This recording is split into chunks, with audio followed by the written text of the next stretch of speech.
And I'll call this meeting of the State Government Finance and Elections Committee back to order. We recessed this morning. We're just about finished with one bill. We're going to do that, finish that up after this one. And then we've got Representative Acomb's bill, House File 3084. And I'll move House File 3084 to be in front of us. The intent is to lay this over. I think we got the preliminary note on it this morning, but we'll lay it over, and then we'll go from there. So Representative Acomb, you want to explain your bill? Thank you, Mr. Chair and members. I appreciate the opportunity to present House File 3084, and I do have an amendment. I see there's a DE2 amendment. I'll move the DE2 amendment, and if you want to describe what the amendment does. And right, the amendment is just a technical amendment, and it adds clarifying language. Okay, so members of the DE2 amendments in front of us. Put the bill in the form that the author wants. Everybody wants to unmute. And all in favor of the DE2 amendment to put the bill in the way the author wants to present it, please say aye. Aye. Aye. Opposed? The ayes have it. The amendment's adopted. Representative Acomb.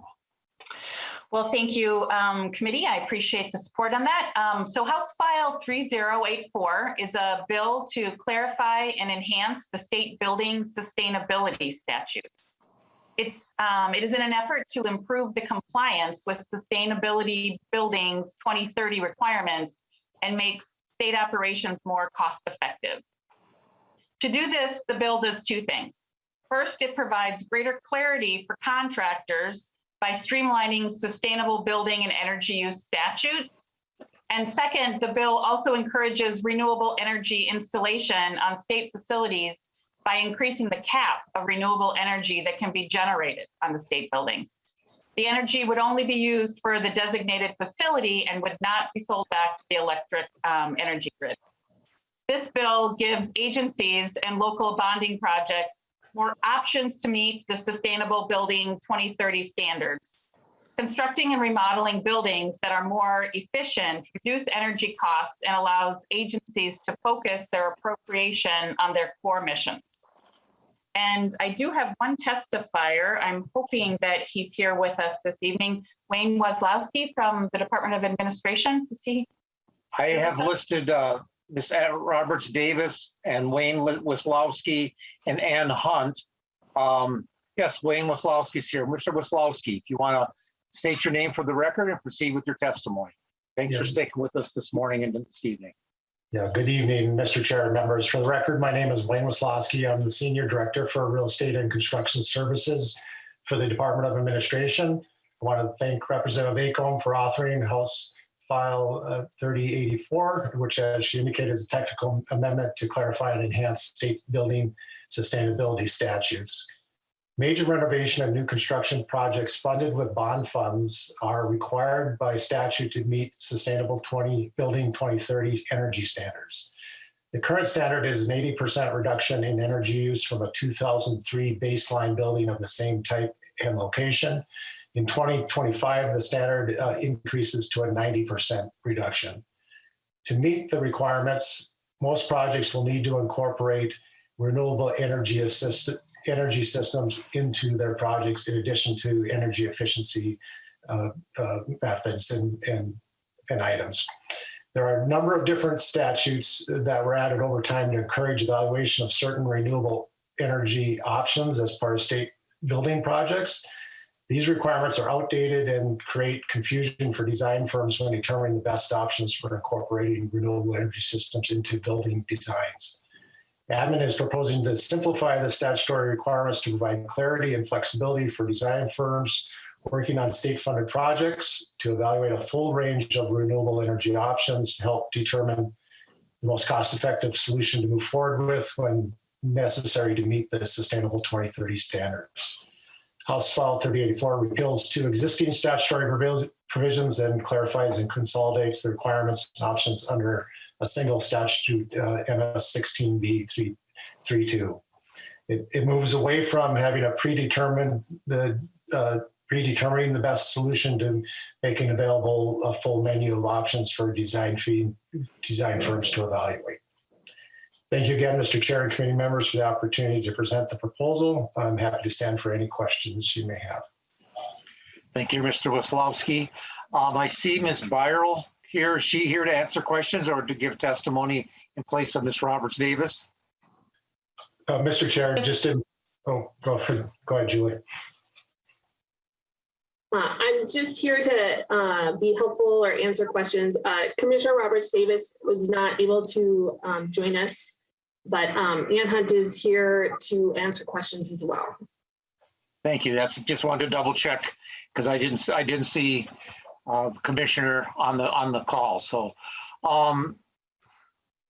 okay, I guess then Ms. Hunt's here to answer questions. So members, any questions of the bill?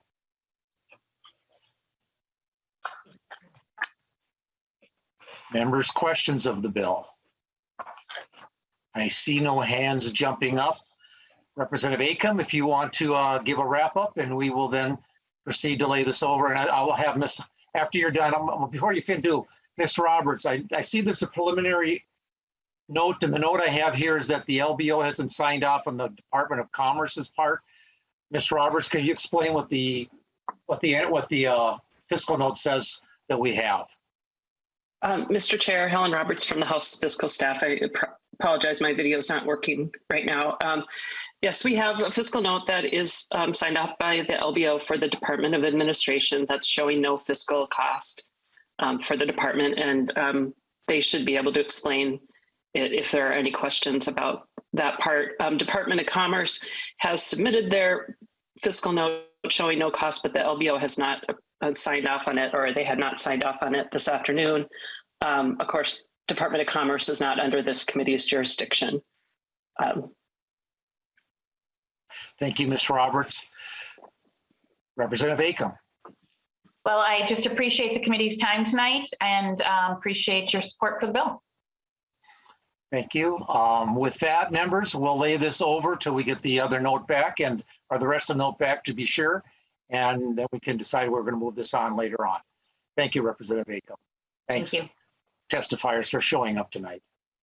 Members, I'm going to pass the baton or the gavel back over to represent our Vice Chair Carlson, and then we can go back to House File 4310.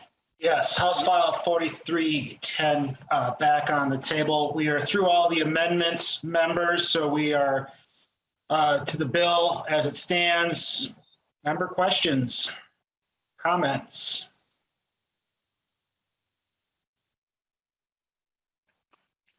Okay, we had a very good discussion earlier today on the bill, so not surprised. Since it's been a little while, Chair Nelson, why don't you give us kind of a brief overview and kind of wrap things up for us then? I'll do my wrap up. And members and Mr. Chair, this bill is the technical bill from the Secretary of State's office. It's basically what was left over from the technical bill we did last year that came out of our committee that we couldn't get the Senate to agree upon. The pieces of this, like I said, we passed this out of committee last year. We passed it off the floor. And again, the pieces that were in the bill from last year that were agreed upon and became law were taken out of this. This is what was left after in committee. We took out the parts that were objected to by either side, and so this is basically a very technical bill, changing some words here and there, and so members, I ask for your support, and again, I believe we're going to be laying this over also. Right, yeah, I believe this bill will be laid over. So with that, members, House File 4310 is laid over. Chair Nelson, back to you. Thank you, members. Thank you. And our next meeting is tomorrow morning. We have 3 bills up. The State and Reserve Account bill, the Representative Carlson's 4248, and then a bill for Hennepin County. And with that, members, that is the bill for jumped on to the next page.